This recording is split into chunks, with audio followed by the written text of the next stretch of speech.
Alors, aujourd'hui, on reprend le concept que j'avais mis en place. Euh, donc, on reprend le concept que j'avais mis en place. Donc, comme vous le saviez, ceux qui me suivent depuis longtemps, je bosse la nuit. Donc voilà, je bosse la nuit, je travaille la nuit. J'exerce l'écriture de mes histoires la nuit et je les raconte la journée. Parce que la journée, j'ai plus de temps. Et enfin, s'il faut que je dorme, oui, c'est vrai. Mais je les raconte la journée et je les écris la nuit. Parce que écrire, ça fait pas de bruit. Non, je plaisante. Et donc aussi la nuit, évidemment en baissant le volume, hein, évidemment en baissant le volume, la nuit je regarde des films.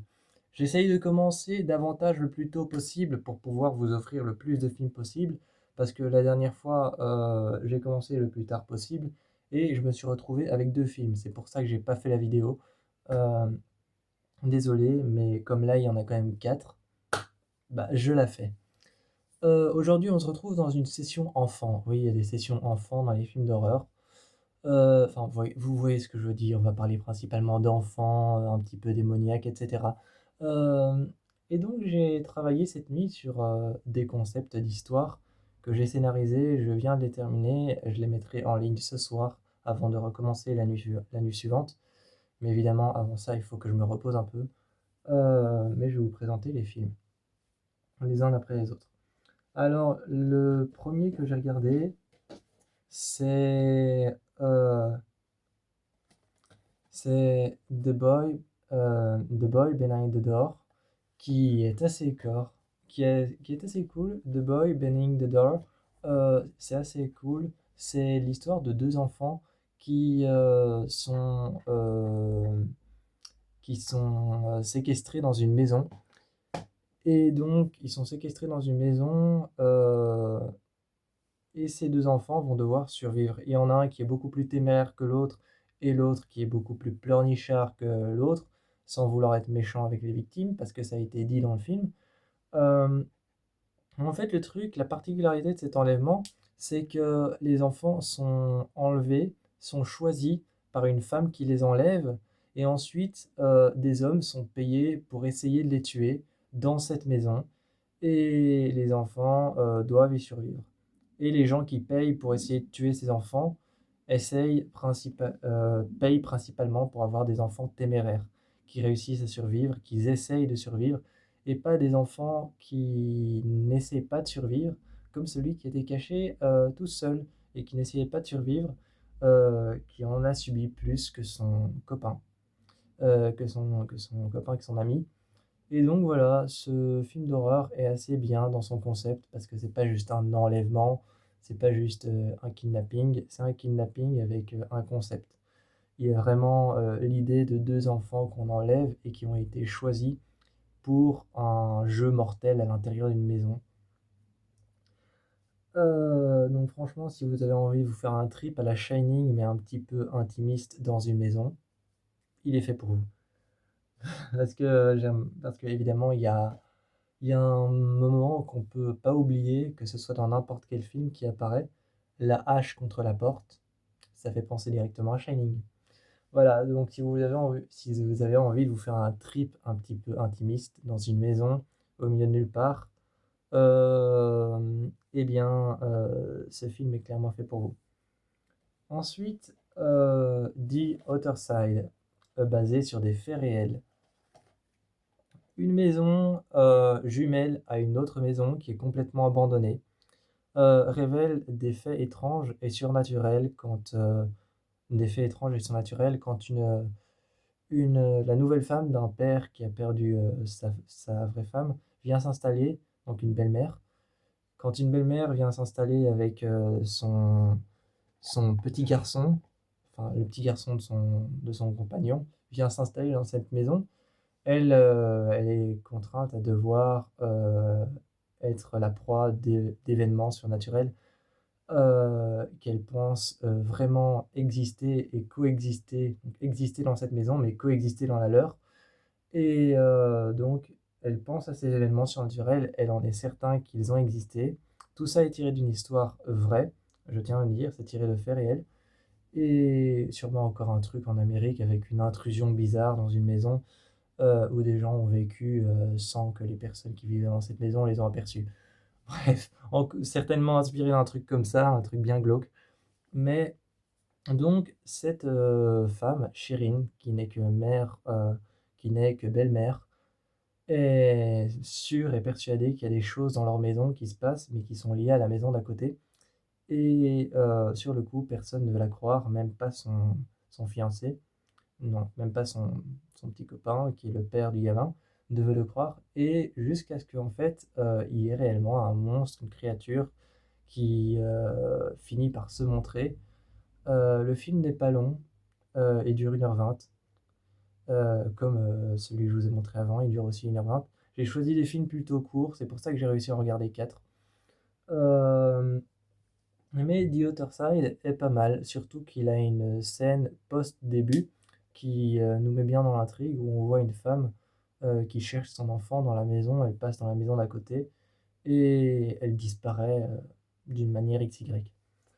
Et là, il y a le titre The Other Side qui apparaît juste en blanc, en écriture un peu comme le titre, qui apparaît au milieu du noir, comme s'ils étaient finalement dans le noir, quoi.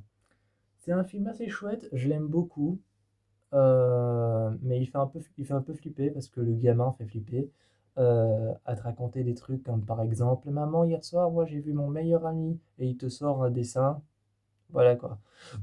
Ce genre de choses. Euh, Ensuite, un peu moins dans le thème, Child's Play, la poupée du mal.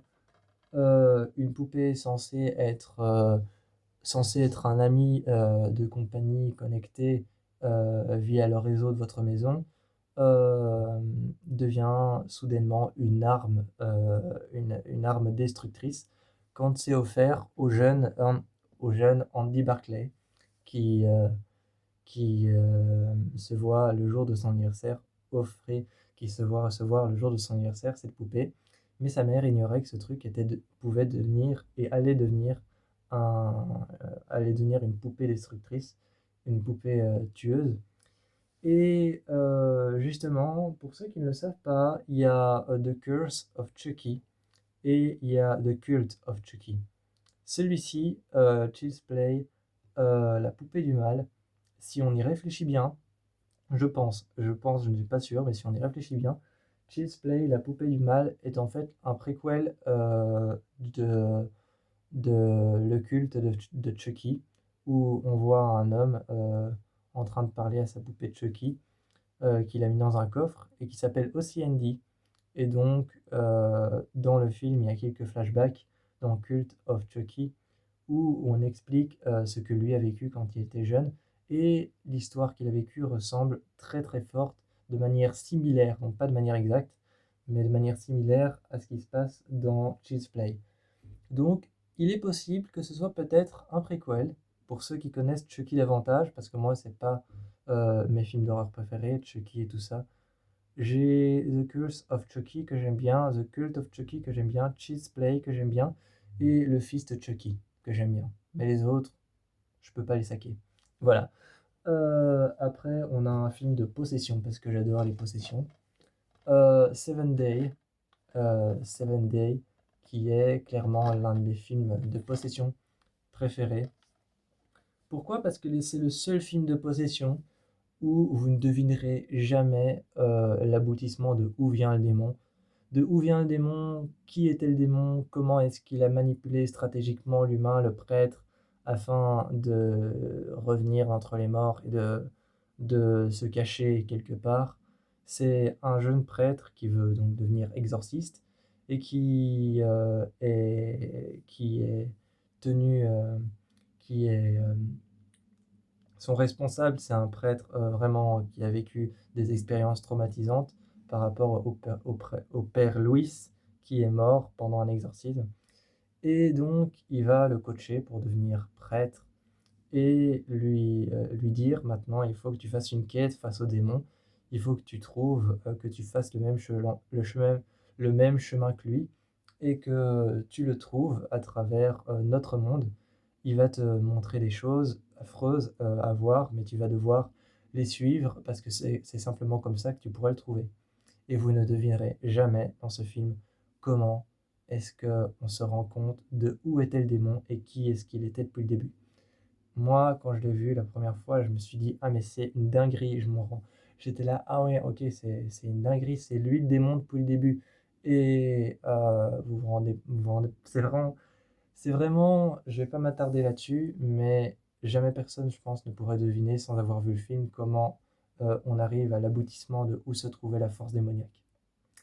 Donc voilà, Seven Day, le septième jour, qui est en fait, quand vous regardez l'histoire, un énorme blasphème via les 7 jours de la création de Dieu. C'est un énorme blasphème du fait que Dieu se soit reposé le septième jour après avoir créé la terre. Voilà.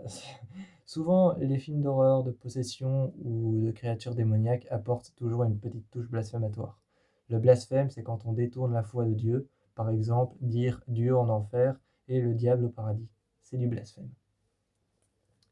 Voilà, donc je vous le conseille énormément. Tout repose sur l'histoire euh, de Charlie, ouais, je pense, qui a tué toute sa famille dans un acte de violence démoniaque et complètement démesuré, où il se retrouve finalement sous clé dans une prison pour mineurs.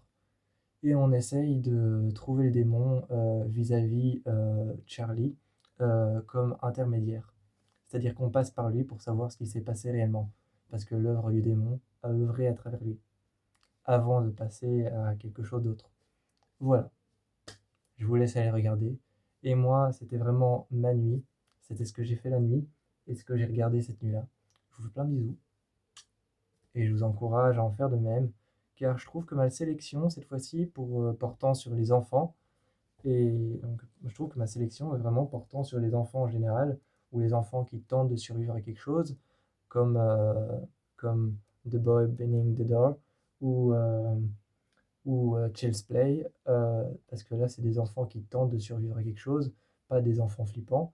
Mais je trouve que la sélection est assez bien, donc je vous encourage quand même à aller voir ceci. Et évidemment, arrêtez-vous au film qui vous fait le plus plaisir dans la vidéo pour vous dire j'ai regardé celui-là. Je vous fais plein de bisous.